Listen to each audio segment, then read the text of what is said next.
हमारे जो दोष हैं तो वो चालाक है ना। तो जब आप अग्निहोत्र करते हैं, यज्ञ में जाते हैं, तो यज्ञशाला के बाहर बैठ जाते हैं, आप वापस आए तो अपने साथ लेके आ जाते हैं उनको।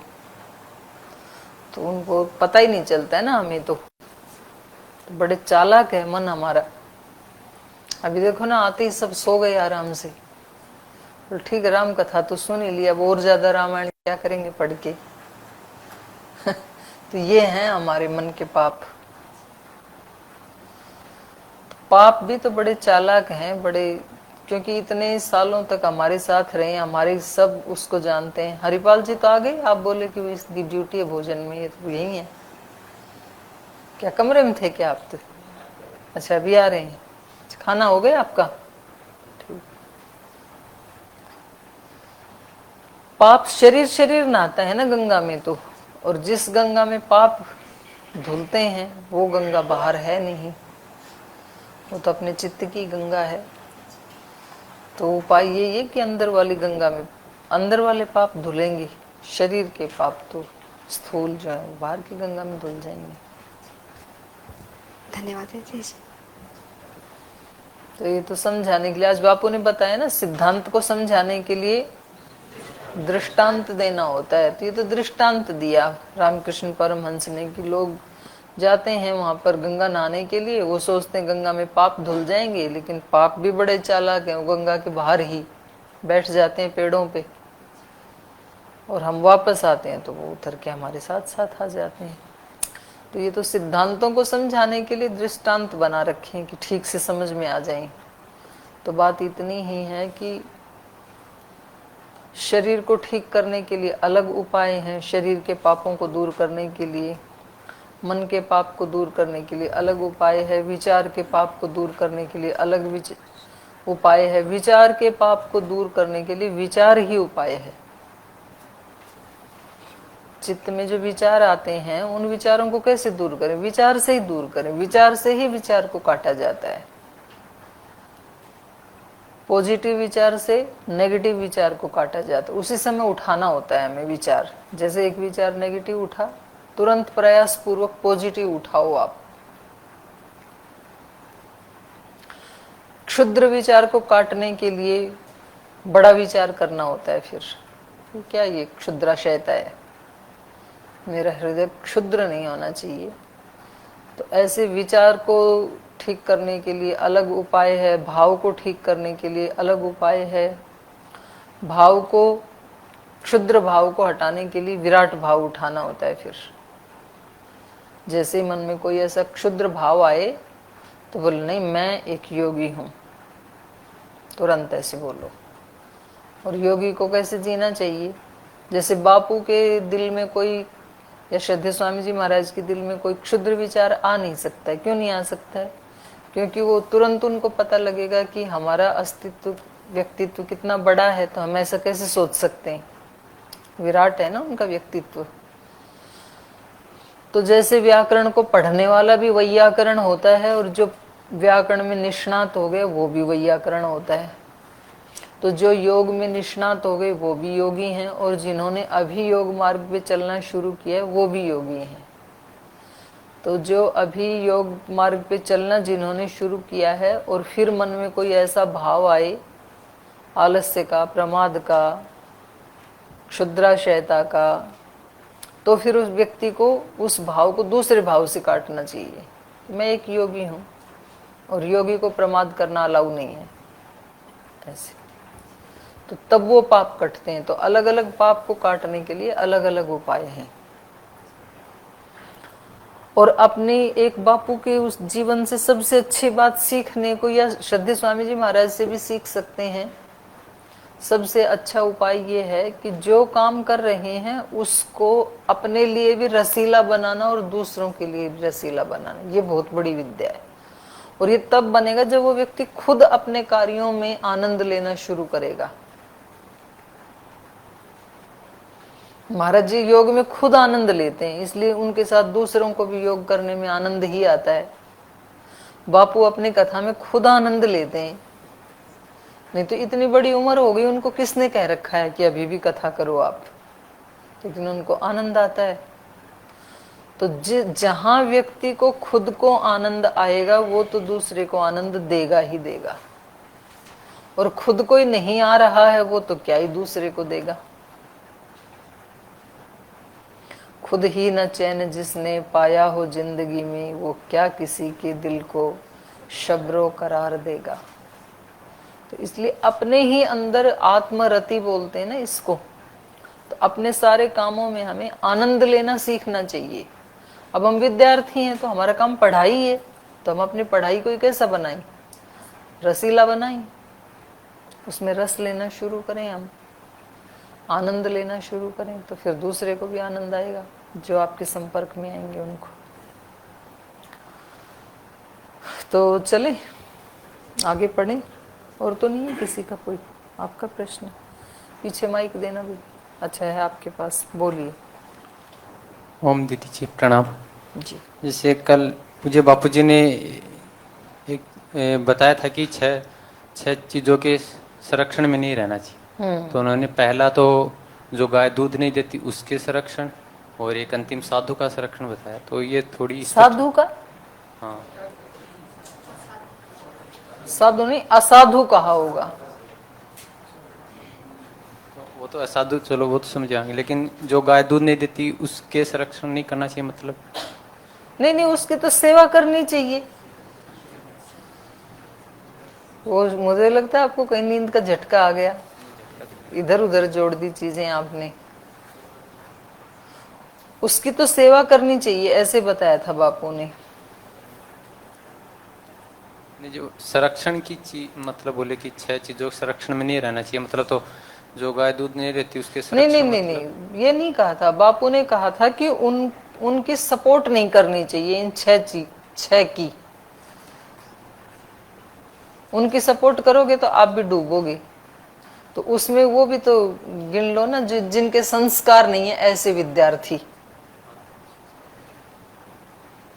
तो बापू ने ये बताया, तो जो गाय दूध नहीं देती है तो उसके ऊपर आश्रित तो आप रह ही नहीं सकते हैं, और उसको निकालना भी नहीं है। मतलब उसके ऊपर आश्रित रहोगे तो आप धन धान्य से युक्त नहीं हो पाओगे ना। भाई जो बूढ़ी हो गई है बेचारी, दूध आदि नहीं दे सकती है, तो वो आपका पोषण कैसे करेगी? तो उसकी सेवा करनी है। लेकिन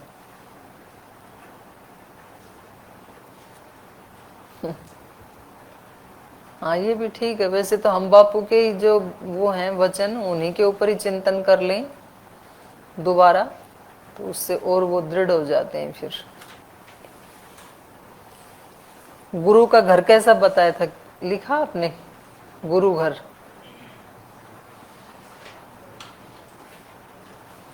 दीवारें कैसी होती हैं, दरवाजे कैसे होते हैं, खिड़की कैसी होती है, उसमें रंग कैसा होता है, छत कैसी होती है, पूरा तो बताया था। तो इसको कल लिख के आप मेरे को बताना फिर, गुरु का घर कैसा होता है, गुरु गृह है। तो सोना नहीं है वहां पर, कुछ तो वहां भी नींद निकाल के आते होंगे। शुरू शुरू में जो बापू गाते हैं उसमें तो अच्छे अच्छों को आती है नींद, समाधि लगती है, क्योंकि वो समझ में तो आता नहीं है, और उसकी धुन इतनी प्यारी है कि चित्तवृत्ति निरोध हो जाता है सीधा। लेकिन उसके बाद नहीं सोना है कम से कम।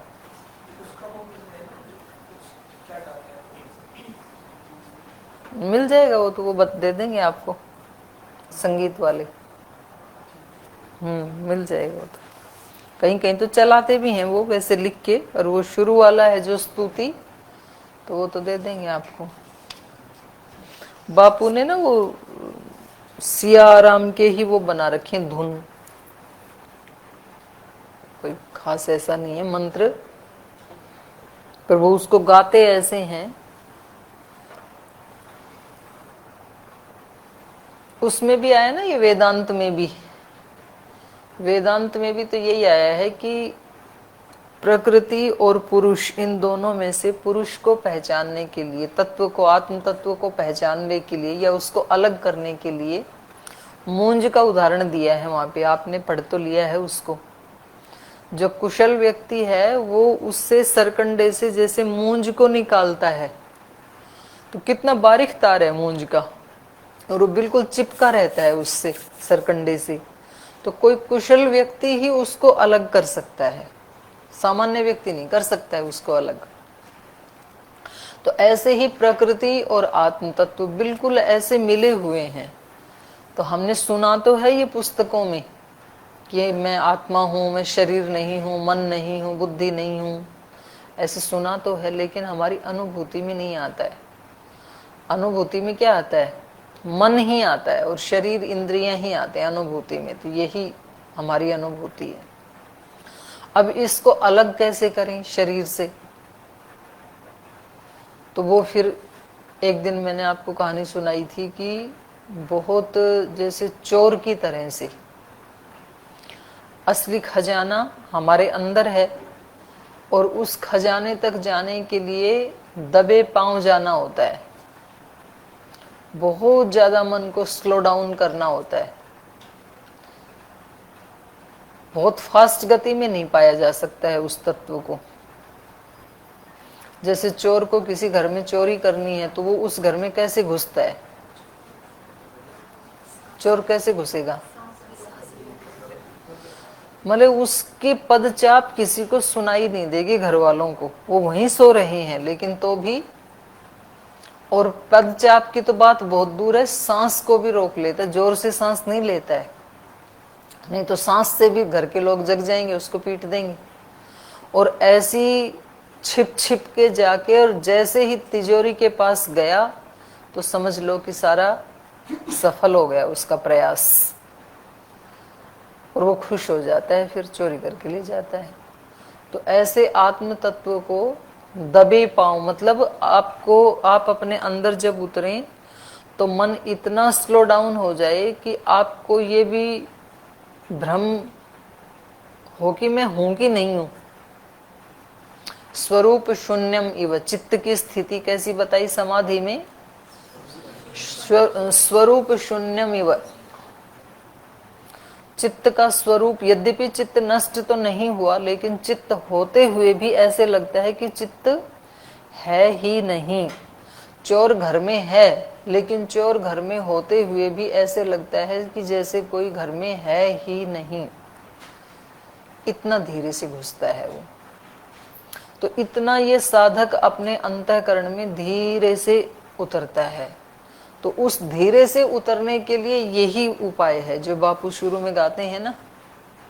बस उसमें अंतिम बाधा है निद्रा देवी की, नींद आती है। फिर जैसे चित्त की वृत्तियों का मन बिल्कुल ऐसे स्लो हो जाएगा, बिल्कुल शांत हो जाएगा, अब बस सोना नहीं है, जागते रहना है। और जागते ही अगले ही कदम के ऊपर खजाना है, तिजोरी है, और हम तिजोरी के पास पहुंच के वहां चूक जाते हैं, वहां पर सो जाते हैं। फिर ऐसे होता है। तो बिल्कुल उस समय जाग के रहना चाहिए। मन जब आपका बिल्कुल शांत हो गया, उसी को तो अभ्यास बताया है महर्षि पतंजलि जी ने भी, चित्तस्य प्रशांत वाहिता तत्र स्थितौ यत्नोभ्यास, उस स्थिति में ठहरने का यत्न करना, यह अभ्यास है। और स्थिति क्या है? चित्त की प्रशांत वाहिता, चित्त बिल्कुल प्रशांत हो जाए। तो ये बापू ने अपना खुद ऐसा बना रखा है, अपने चित्त को वहां उतारने के लिए उन्होंने ऐसी उसकी धुन, ऐसा राग, ऐसी उसकी स्पीड। अब विधान तो हमारे यहाँ पर भी है कि भाई सारा पूजा पाठ करके फिर चित्त को शांत करने के लिए क्या करना चाहिए? शांति पाठ। लेकिन शांति पाठ होता है कि क्रांति पाठ होता है, वो आप सबको पता है।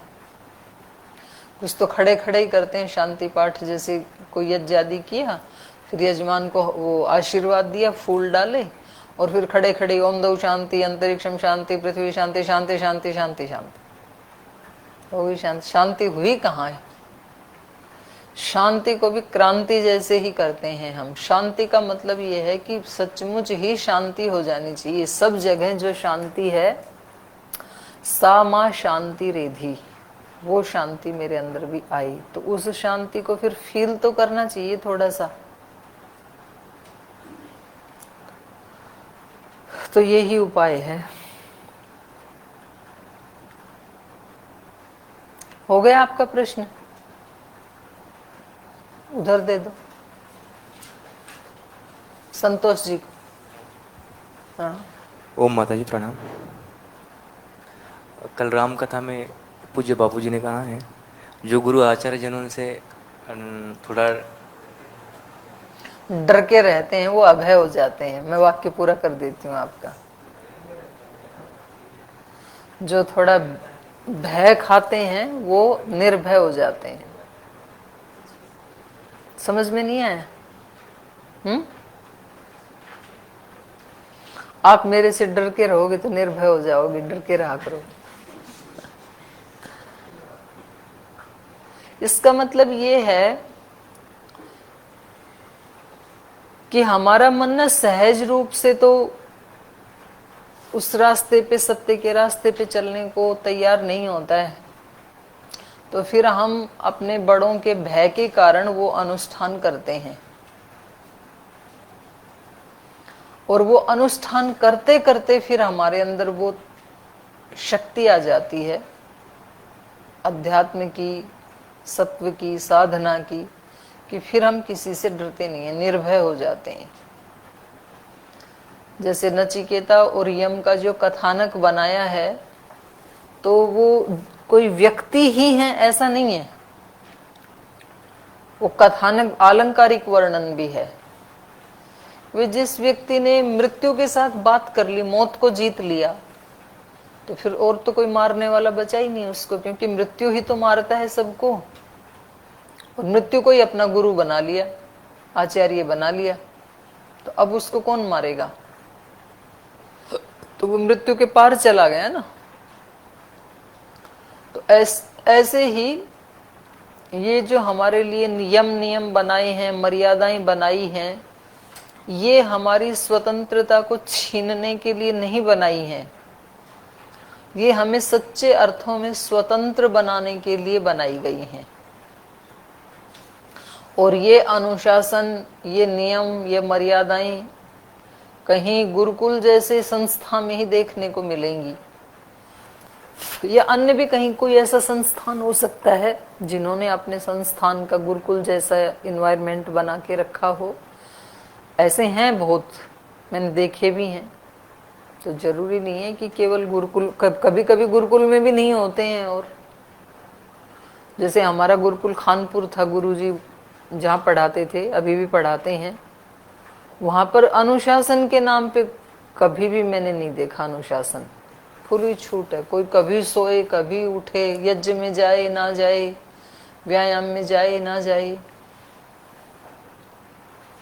तो कभी कभी गुरुकुल में भी नहीं होता है, कभी कभी किसी अन्य संस्थान में भी हो जाता है। लेकिन जहां नियम होते हैं तो वो हमें वास्तविक स्वतंत्रता से परिचय करवाते हैं। क्योंकि मन को खुली छूट देने से ना, फिर मन सारी जिंदगी डर करके रहेगा, क्योंकि वो कोई विशेष उपलब्धि कर नहीं पाएगा। फिर कितने सारे काम हम समाज में भय के कारण नहीं करते हैं। किसी को मार्केट में जाते हैं, किसी की बाइक अच्छी लगती, किसी की गाड़ी अच्छी लगती है, मन करता है कि इसी में बैठ के जाऊं आज तो, लेकिन वो क्यों नहीं चुराता है उसको? क्योंकि सामने पुलिस वाला खड़ा है। आपने किसी की गाड़ी चुराई और पुलिस वाले ने आपको पकड़ के जेल में डाला, तो वो भय अच्छा है पुलिस वाला, कम से कम आप चोरी के पाप से बच गए। पर अब साधक का काम उससे भी आगे शुरू होता है कि बेशक आपने चोरी नहीं की, पर मन से तो कर ही ली ना। अब ये मन से भी ना करें, ये बात फिर कोई गुरु सिखाता है, कोई आचार्य सिखाता है ये कि भाई आप ठीक है, बाहर वाले जेल जाने से बच गए, बाहर के जो दंडे आपको पड़ते उससे आप बच गए, लेकिन अंदर तो आपने चोरी कर ही ली, और वो अंदर वाला संस्कार आपको आज नहीं तो कल प्रवृत्त कर ही देगा, इसलिए आपकी जान खतरे में ही है। ये तो कोई गुरु बताता है फिर। तो इसलिए गुरु के भय से भी हमें अच्छे अनुष्ठान करने चाहिए।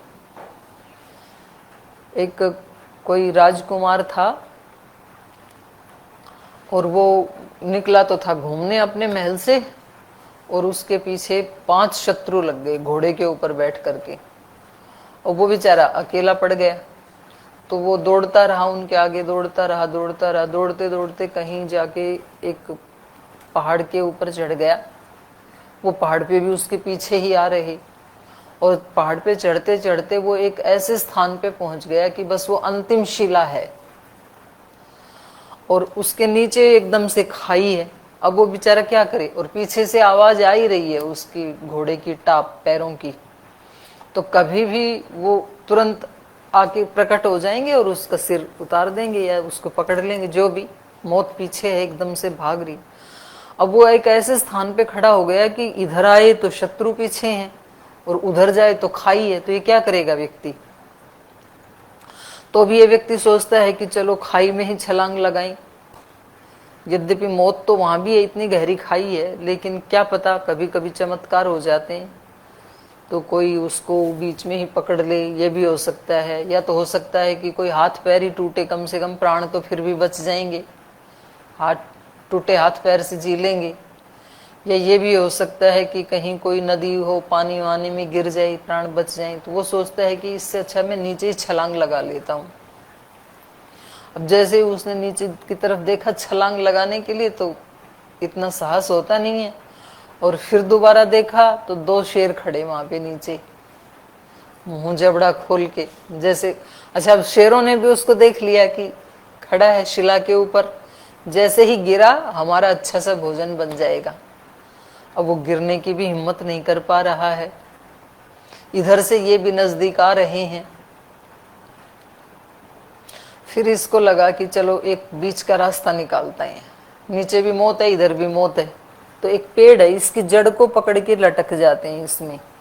तो वो आएंगे पीछे से शत्रु, और वो देखेंगे कि ये तो है ही नहीं, तो शायद ये लौट जाएंगे, और मैं इस जड़ को ही पकड़ के वापस आ जाऊंगा और लौट जाऊंगा, ऐसे वो सोचता है। तो वो जड़ को पकड़ के लटक गया, लेकिन उसने क्या देखा कि उसकी उस जड़ को भी 2 चूहे कतर रहे हैं, एक काला एक गोरा। 2 चूहे उसको काट रहे हैं। वो काटेंगे, जड़ कटेगी, और ये वृक्ष समेत नीचे गिरेगा, और गिरते ही शेर खाएंगे।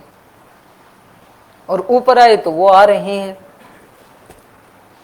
तो अब इस व्यक्ति को चारों तरफ से घिर गया है, मौत सामने है बिल्कुल।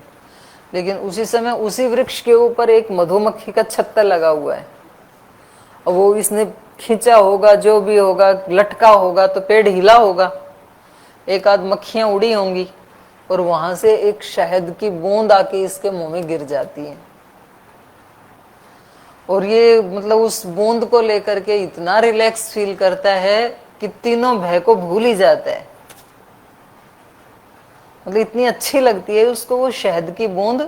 वो कहता है हाय, ये तो आनंद आ गया, कितनी अच्छी है, तो थोड़ा सा और गिरे तो और पी लूं। अब इसको शेर को भी भूल गया, शत्रुओं को भी भूल गया, चूहे को भी भूल गया, शहद के चक्कर में लग गया। तो आपको पता है ये कौन से राजकुमार की कहानी है? कौन से राजकुमार की कहानी है? नहीं पता? ये संतोष जी राजकुमार की कहानी है। ये आप और हम सब राजकुमारों की कहानी है, किसी खास राजकुमार की कहानी नहीं है ये। हम सब भगवान के घर से निकले हैं, और वो 5 इंद्रियों के विषय हैं, वो हमारे पीछे लगे हुए हैं, और उनसे बचने के लिए फिर हम जो दूसरे संसार के सुख हैं उधर भागते हैं। उधर भी फिर कोई धन की तरफ भाग रहा है, कोई यश की तरफ, हमें लगता है कि उधर बच जाएंगे। और इस सारी भागा दौड़ में, और ये जो चूहे हैं जिस जड़ को हमने पकड़ा है, ये जीवन का ही वृक्ष है, और रात और दिन के चूहे हैं ये 2, काला और गोरा सफेद। और इस पूरे इस भय की स्थिति में कहीं किसी विषय का छोटा मोटा सुख हमें मिल जाता है, और हम भूल ही जाते हैं सारा आगे पीछे का दुख। कभी कहीं को किसी पद का सुख मिल जाता है, एक बूंद टपक जाती है मुंह में, तो कभी किसी को धन का सुख मिल जाता है, कभी किसी पद प्रतिष्ठा का मिल जाता है, कभी किसी संबंध का मिल जाता है, कभी विद्या का, ज्ञान का, कुछ न कोई एक आधी बूंद गिर जाती है और फिर हम भूल ही जाते हैं कि हम कैसे घिरे हुए थे। लेकिन योगी को वो सुख काल में भी दुख दिखाई देते हैं। दुखमेव सर्वम सर्वम दुखमेव सर्वम विवेकेन। विवेकी के लिए ही सब कुछ दुख है। सब कुछ मतलब दुख तो दुख सब के लिए ही है, विवेकी के लिए सुख भी दुख है, बाकी के लिए नहीं है। बाकी को दुख भी सुख दिखते हैं कभी कभी। सारा संसार तो उसी में है। जिन घर वालों से, जिन संबंधियों से, रिश्तेदारों से, मित्रों से परसों भी दुख मिला, कल भी दुख मिला, आज भी दुख मिल रहा है, तो भी व्यक्ति उनको छोड़ना नहीं चाहता है। उस दुख में भी बोल कोई बात नहीं, झगड़ा भी होता है तो क्या है, तो अपने ही ना। दुख भी देते हैं तो क्या है, तो अपने ही। वहां से निकल करके वो भगवत भक्ति में लगना नहीं चाहता है। ये सामान्य व्यक्ति है। और योगी व्यक्ति वो है, उनको सुख भी मिल रहा है तो भी उसमें लिप्त नहीं होते हैं। वो कहते हैं परिणाम ताप संस्कार दुखई गुणवृत्ति विरोधाच दुखमेव सर्वम विवेकेन। ये भी जो आज सुख दिख रहा है, परिणाम ताप और संस्कार दुख के संस्कार के रूप में दुख ही देने वाला है। तो ये सुख के काल में भी उसको दुख की अनुभूति होती है।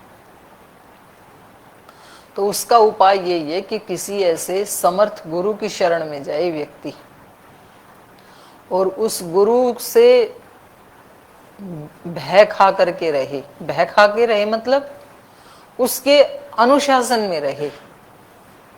अनुशासन का पालन भय से हो जाता है, बिना भय के नहीं होता है। और फिर भय के कारण भी उस अनुशासन का पालन करते करते फिर वो हमारे जीवन का हिस्सा बन जाता है, वो अनुशासन। और वो अनुशासन ही हमें निर्भय कर देता है, क्योंकि अनुशासन में रहते रहते कोई गलत काम किया नहीं, कोई गलत विचार सोचा नहीं, कोई गलत भाव लाया नहीं, गलत कर्म किया नहीं। तो जिसके जीवन में कहीं भी गलत नहीं है, उसको फिर भय क्यों होगा? भय तो हमें अपनी गलतियों से होता है। कोई व्यक्ति बोलते हैं ना, बोल जी हमें इस व्यक्ति से बहुत भय लगता है। व्यक्ति से भय नहीं लगता है, जरूर उस व्यक्ति के सामने कोई ना कोई आपकी वीकनेस होगी तो भय लगेगा आपको।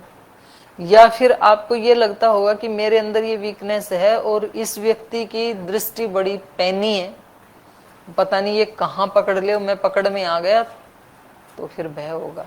जब हम बिल्कुल ठीक हैं तो हमें क्यों भय होगा? फिर भय नहीं होता है। सर्वम वस्तु भयान्वितम भुवि नृणाम वैराग्यमेव अभयम। कोई ना कोई वस्तु पकड़ के रहते हैं तो फिर तो भय लगेगा, क्योंकि वो कहीं छूट ना जाए, कहीं वो कम ना हो जाए, कहीं कोई दूसरा उसको ना ले ले, कहीं वो मेरे से इधर उधर खिसक जाए तो जब मेरे को चाहिएगा तब ना मिले, तब तो भय रहेगा।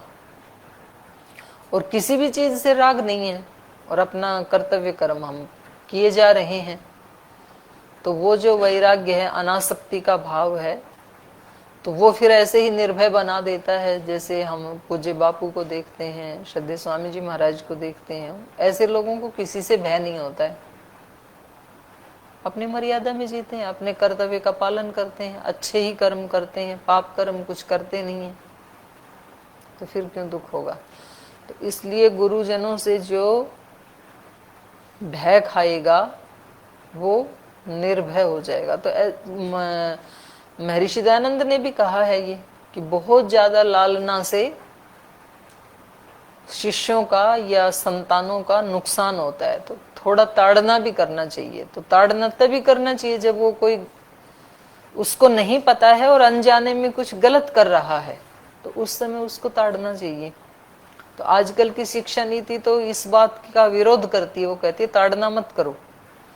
आपने छोटे छोटे बच्चे भी कहते हैं कि इन्होंने हमारे को अब्यूज किया है, हम इससे तनाव में है, टेंशन में है, तो फिर वो बच्चे कच्चे रह जाते हैं। माने फिर उनके जीवन में भय ही भय है। कोई भी छोटा सा भी हवा का झोंका उनको हिला करके गिरा देगा। और जो बात होती है ना रफ टफ की, रफ तो नहीं होना चाहिए व्यक्ति को, टफ जरूर होना चाहिए, लेकिन तो टफ जो बन गया तो उसको फिर तूफान भी हिला नहीं पाएंगे। तो इसलिए थोड़ा सा अपने बच्चों को, अपने शिष्यों को थोड़ा सा ताड़ना भी कभी आवश्यकता है तब देनी चाहिए। और ताड़ना के साथ साथ प्रेम तो देना ही देना चाहिए। तो प्रेम देंगे तब तो ताड़ना को सह पाएंगी। अकेली ताड़ना से भी फिर व्यक्ति ढीठ हो जाता है। तो कुछ ऐसे होते हैं कि हमेशा ही बच्चे को टोकते रहना, डांटते रहना, पीटते रहना, उससे फिर वो ढीठ हो जाते, फिर सुनता नहीं है वो। तो इसलिए एक सीमा तक जब बच्चा बिल्कुल छोटा है तब ज्यादा ताड़ना, उसको समझाना होता है। ताड़ना क्या, बार बार समझाना होता है, ये ऐसे मत करो, क्योंकि उसको पता नहीं है। फिर जब बड़े हो जाते हैं, ऐसे बताया है कि जब पिता का जूता पुत्र के पैर में आने लग जाए, तो मतलब आयु हो जाए उसकी 15, 16, 18 वर्ष की, जो आज की भाषा में जिसको अडल्ट कहा जाता है, तो उस समय फिर 99% तो अंडरस्टैंडिंग होनी चाहिए, प्रीति होनी चाहिए, और 1% ताड़ना के लिए रखना चाहिए फिर।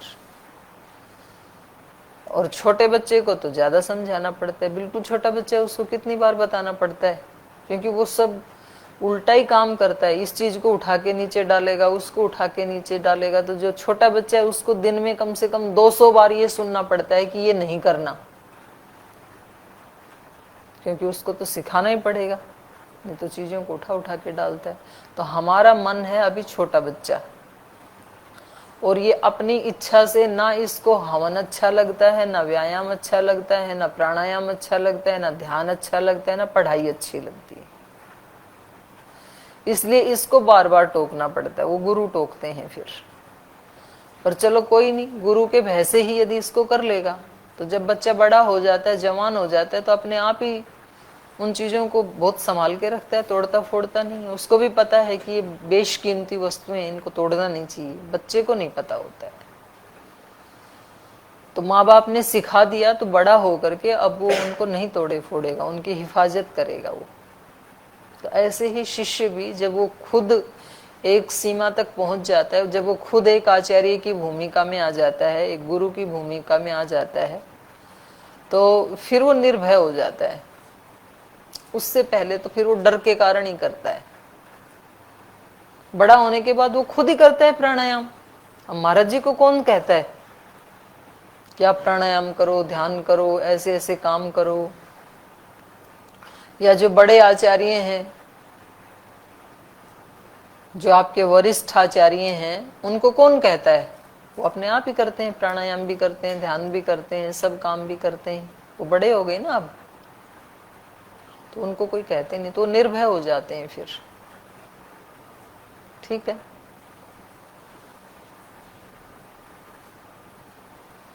उधर पीछे देना माइक, इस साइड में।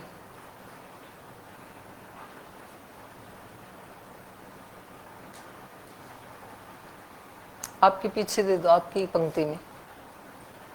ओम पूज्य दीदी जी, बापू जी कह रहे थे कि जैसे रामचरितमानस में हम देखते हैं कि अयोध्या कांड, कांड शब्द का उपयोग आता है, और इसमें वाल्मीकि रामायण में भी कांड शब्द का उपयोग आया है। नहीं, ऐसे नहीं कहा। आप आधी बातें सुनते हो। बापू ने कहा था कि मानस में सोपान शब्द का प्रयोग है, कांड का प्रयोग नहीं है। वाल्मीकि रामायण में कांड का प्रयोग है। अब आपका प्रश्न पूछो क्या है? जैसे उसमें भी तो दीदी उसमें भी रामचरितमानस में भी आता है, बाल कांड लिख के तो आता ही है। उसमें सोपान है, 7 सोपान। कोई नहीं, ये तो शब्द अपना अपना महत्व लिए हुए हैं, तो कुछ नाम देना ही है ना। तो अलग अलग आचार्यों का अपना अपना, उनकी अपनी अपनी शैली है हर शास्त्र की। न्याय दर्शन पढ़ेंगे तो वहां आहनिक हैं, वेदांत पढ़ेंगे तो अध्याय हैं, योग दर्शन पढ़ेंगे तो पाद हैं। एक पार्टीशन किया है ना अपने शास्त्र का, तो अपनी शैली है वो आचार्य की, उसमें कोई ज्यादा गंभीर बात नहीं है। चलें आगे पढ़ें।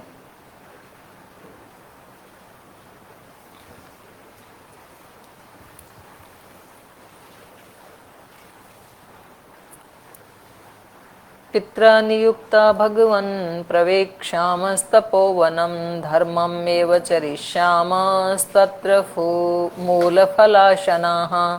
तस्य तद्वचनं श्रुत्वा राजपुत्रस्य धीमतः उपानयत धर्मात्मा गामदर्घ्यं मुदकं ततः नानाविधान् अन्नरसान् वन्यमूलफलाश्रयान् तेभ्यो ददौ तप्ततपावासं चैवान्वकल्पयत्। प्रतिगृह्य च तामर्चाम् उपविष्टं स राघवम् भरद्वाजो ब्रवीद्वाक्यं धर्मयुक्तम् इदं तदा। तो श्री राम ने पहले अपना परिचय दिया, ये मेरे भाई हैं लक्ष्मण और ये मेरी पत्नी हैं सीता, जनक जी की पुत्री हैं ये, और हम यहाँ क्यों आए हैं? पित्रा नियुक्ता भगवन, हे भगवान हम पिता की आज्ञा से, पिता के द्वारा इस वन में नियुक्त किए गए हैं। प्रवेक्षामस तपोवनम, पिता की आज्ञा के अनुसार हम यहाँ पर भेजे गए हैं इस तपोवन में, उनकी इच्छा आज्ञा के अनुसार आए हैं वन में। धर्मम एव चरिष्यामः, और इस वन में भी हम धर्म का ही आचरण करेंगे। कल बापू ने भी बताई थी ये बात कि गुरुकुल का सबसे बड़ा तत्व कोई है तो वो क्या है? गुरुकुल में सबसे बड़ा कौन है? नहीं, गुरु नहीं, गुरु से भी बड़ा गुरुकुल में सबसे बड़ा तत्व है धर्म। ये बताया था। एक एक बात बहुत ध्यान से सुनो आप,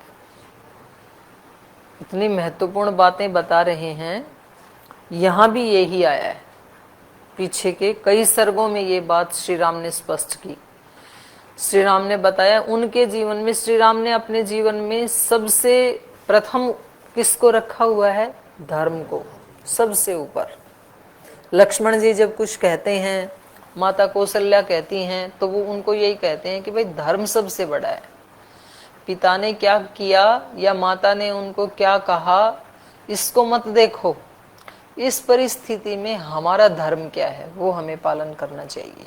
जैसे कौशल्या माता ने कहा ना उनको कि भाई आपके पिता ने आपको वन जाने की आज्ञा दे दी, ठीक है, आपको उनका पालन करना चाहिए, लेकिन मैं भी तो माँ हूँ और मैं आपको वन में न जाने की आज्ञा देती हूँ, तो आपको मेरा कहना मानना ही चाहिए, क्योंकि माँ तो पिता से भी बड़ी होती है। मातृदेवो भव, पहले माँ का नंबर आता है।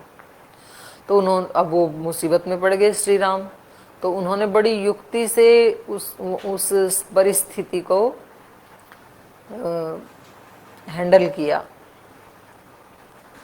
उन्होंने कहा कि माँ ये तो ठीक है, आपका उपदेश मेरे लिए पिता से भी पहले पालन करने योग्य है, लेकिन आप तो एक पतिव्रता माता हैं, तो आपको भी तो पति के वचनों का ही अनुसरण करना चाहिए।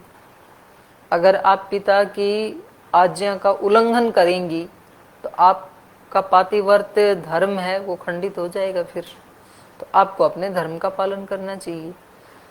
किसी भी महिला को अपने पति की आज्ञा को सर्वोपरि रखना चाहिए, पतिव्रता महिला को, किसी भी पुत्र को अपने पिता की आज्ञा को सर्वोपरि रखना चाहिए। तो ऐसे वो धर्म की दुआई दे करके हर परिस्थिति से बाहर निकल जाते हैं।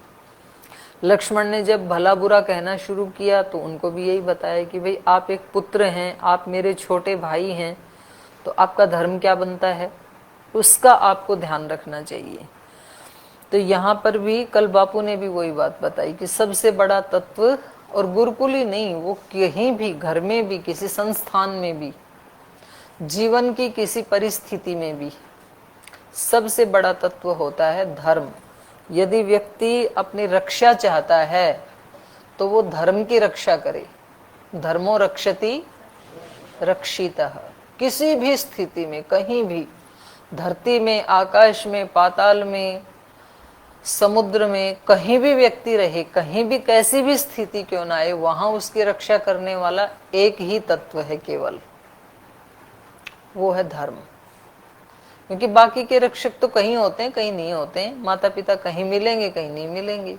गुरुजन सब जगह उपस्थित नहीं होते हैं, मित्र सब जगह उपस्थित नहीं होते हैं, धन सब जगह उपस्थित नहीं होता है, और हो तो भी कभी कभी काम में नहीं आता है। अब किसी व्यक्ति को कैंसर हो गया, अब उसको ना तो माँ ठीक कर सकती है, ना पिता, ना पति, ना पत्नी, ना पुत्र, ना धन, ना सारे मकान, ना गाड़ी, कोई भी ठीक नहीं कर सकता है। ऐसी स्थिति में फंस गया। तो कभी कभी बाहर की चीजें भी रक्षा नहीं कर पाती हैं, ऐसी भी परिस्थिति होती है, लेकिन धर्म वहां भी रक्षा करता है। तो इसलिए मनुस्मृति में भी कहा, और पुराण में भी आया, और यहाँ रामायण में भी आया। श्री राम कहते हैं धर्म की रक्षा करो। रक्षित किया हुआ धर्म हमारी रक्षा करता है, और खंडित किया हुआ धर्म हमारे को खंडित कर देता है। हम धर्म को क्या खंडित करेंगे, धर्म तो शाश्वत है, पर हमने यदि धर्म को खंडित किया तो हम स्वयं खंडित हो जाएंगे। सत्य को हम क्या खंडित करेंगे, सत्य तो शाश्वत है, पर यदि हमने सत्य को खंडित किया तो वो हमें खंडित कर देगा। समय का हम क्या नाश करेंगे, समय तो शाश्वत है, समय का कोई नाश नहीं कर सकता है, लेकिन नष्ट किया हुआ समय हमें नष्ट कर देगा। समय का कुछ नष्ट नहीं होगा। काल तो अखंड है, शाश्वत है काल, लेकिन नष्ट किया हुआ काल हमें नष्ट कर देता है। तो ये महापुरुष जो है वो बताते हैं कि समय सबसे बड़ा धन है, धन से भी ज्यादा कीमत कर, उसका मूल्य सोचना चाहिए। एक होता है मूल्य, एक होती है कीमत। दोनों का अंतर मालूम है आपको? व्यवहार में तो, लोक में तो दोनों को एक ही दृष्टि से देखा जाता है, कीमत को और मूल्य को, लेकिन अध्यात्म की दृष्टि से दोनों में बहुत अंतर है। जितनी भी महत्वपूर्ण चीजें हैं उनका मूल्य होता है, उनकी कीमत नहीं होती। और जिन चीजों की कीमत है उनका जीवन में कोई बहुत बड़ा मूल्य नहीं होता है। आपने शब्द सुना होगा, जीवन मूल्यों से गिर गया। जीवन मूल्य मतलब क्या? श्रद्धा की कोई कीमत नहीं हो सकती है कि आप किसी मार्केट में जाएं और वो कीमत चुकाएं और श्रद्धा को खरीद लाएं, लेकिन श्रद्धा का जीवन में बहुत बड़ा मूल्य है, वो आपको अमूल्य बना देगी। श्रद्धा, भक्ति, प्रेम, करुणा, सेवा, ये सब क्या है? इनका मूल्य है, इनकी कीमत नहीं है। और जिन वस्तुओं की कीमत है, गाड़ी की कीमत है, पेन की कीमत है, मोबाइल की कीमत है, कपड़ों की कीमत है, वो जीवन में कोई बड़ा मूल्य नहीं रखते हैं। तो ऐसे ही मूल्यवान वस्तुओं में एक बहुत मूल्यवान वस्तु है समय, सबसे मूल्यवान। जो समय के मूल्य को समझता है, समय उस व्यक्ति को मूल्यवान बना देता है।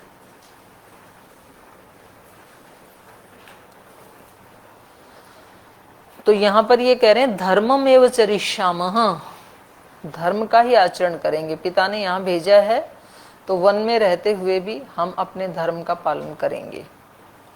करेंगे मतलब अभी भी कर रहे हैं, आगे भी करेंगे। धर्मम एव चरिष्यामः तत्र मूल फलाशनाः। लगता है कि भरद्वाज जी ने इनको खाने के लिए कोई ऐसी वस्तुएं दी हों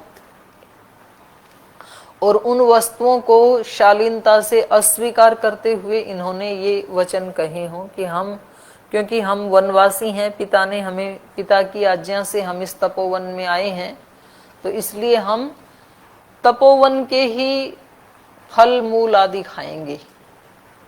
कोई विशेष चीज उन्होंने पकाई हो आश्रम में तो उसका ये सेवन नहीं करेंगे। तो धर्मम एव चरिष्यामः तत्र मूल फलाशनाः। फल मूल आदि खाते हुए ही हम अपने धर्म का पालन करेंगे, उससे इधर उधर नहीं होंगे। अच्छा, ये बल बहुत देता है धर्म का पालन किया हुआ व्यक्ति को, और कोई दूसरा तो देखता नहीं है। कभी तो ऐसा समय होता है ना, दूसरा देखे तब हम धर्म के पालन के लिए मर्यादाओं का पालन नहीं करते हैं, उस व्यक्ति को दिखाने के लिए करते हैं। जैसे आम रखे हों तो एक दो में तो कोई दाग लगा है, एक दो बहुत अच्छे हैं, और आपसे कहा जाए कि जाओ वहां से उठा लाओ रसोई में से 3 आम छोड़ाना, वो किसी दूसरे ब्रह्मचारी के हैं, 4 में से 1 उठा लाना, 1 आपके लिए है। तो बिल्कुल सच्ची सच्ची बताना, वहां जाकर के आप कौन से वाले को लेके आओगे? 4 में से जो सबसे अच्छा होगा वही लाओगे। और उन 4 में से 1 मैं भी साथ जाऊं, और 1 पूज्य स्वामी आर्ष देव जी जाएं, 1 परमार्थ देव जी जाएं, और 1 आप जाओ, तब कौन से वाला उठाओगे? न तब सबसे अच्छा नहीं उठाओगे, तब उठाओगे दाग वाला, सबसे अच्छे वाला मेरे को दोगे, उससे थोड़ा दूसरा स्वामी आर्ष देव जी को दो, उससे थोड़ा अच्छा परमार्थ देव जी को देंगे, मतलब दूसरे को देंगे। क्रम हो सकता है उल्टा हो सकता है, सबसे अच्छा हो सकता है परमार्थ देव जी को दे दें आप, उसकी नहीं कह रही, पर आप नहीं लोगे सबसे अच्छा, ये पक्का है। तो हम जब दूसरे देखते हैं उस समय जो आचरण करते हैं वो हम धर्म के लिए, धर्म तो यही कहता है ठीक है भाई दूसरे को अच्छी चीज देनी चाहिए। आज भी तो बताया था ना बापू ने, उनका दृष्टांत दिया था ना महात्मा गांधी का, कि सबसे पहले मैं हस्ताक्षर क्यों करना चाहता हूं? ताकि मैं ही मरूं, कोई दूसरा ना मरे, वो समझाने के लिए है। पर ये धर्म का आचरण तो यही है कि भाई मेरे को कष्ट मिले तो कोई नहीं, दूसरे को ना मिले, ऐसा ही होता है। स्वामी जी महाराज कितना कष्ट उठाते हैं सुबह से शाम तक, किस लिए? ताकि दूसरों को सुख मिले। सीमा के ऊपर हमारे सिपाही कितना कष्ट उठाते हैं, अहरनिश खड़े हैं, ताकि देशवासी आराम से सो सकें। धर्म तो यही कहता है, उन्हीं व्यक्तियों को यश मिलता है समाज में। लेकिन कोई नहीं देख रहा हो उस समय भी जो व्यक्ति धर्म का आचरण करे वो सच्चे अर्थों में धार्मिक है।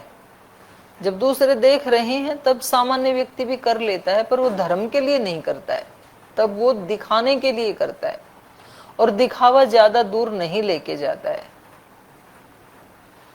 थोड़ी देर के बाद फिर वो असलियत सामने आ ही जाती है और वो व्यक्ति कहीं का कहीं पहुंचता है। आगे हमेशा वही लोग पहुंचते हैं जो सचमुच धर्म के लिए ही धर्म का आचरण करते हैं। तो श्री राम ऐसे ही एक आदर्श पुरुष हैं हमारे समक्ष। श्री राम जंगल में हैं या महल में हैं, वो धर्म का ही आचरण करते हैं। तो ये भरद्वाज ऋषि के सामने, अब वहां तो जो उन्होंने दिया तो इनके पास एक बहाना था ना, भाई इतने बड़े ऋषि के पास आए हैं, उन्होंने जो भी प्रसाद दे दिया तो खा लेना चाहिए, जो भी रहने को दिया, सोने को दिया, तो अब जो दे दिया तो बड़ों का तो सम्मान करना ही चाहिए, उसको क्या फेंके। ऐसे भी कह सकता है, किसी प्रसंग में ये बात ठीक हो सकती है, लेकिन वो हमें पता लगेगा कि हम अपनी इच्छा पूर्ति के लिए इसको स्वीकार कर रहे हैं या इनका सम्मान रखने के लिए इसको स्वीकार कर रहे हैं। वो लेने वाले व्यक्ति को पता लगता है।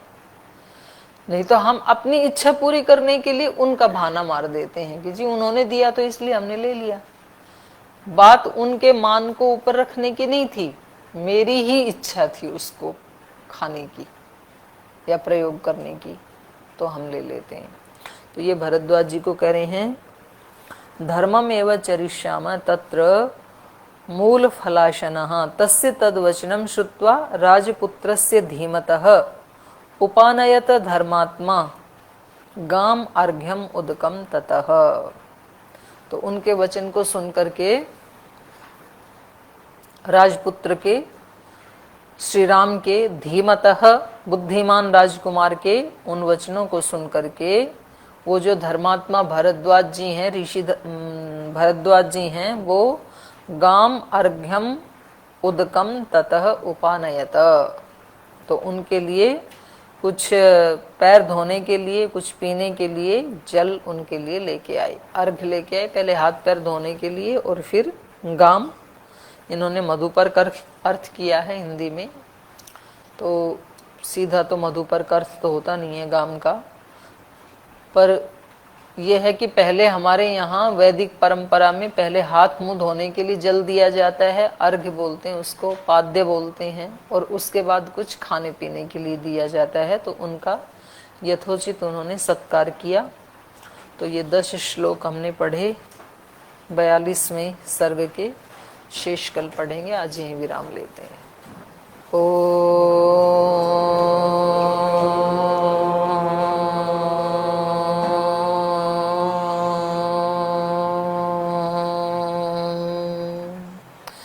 शांति शांति शांति।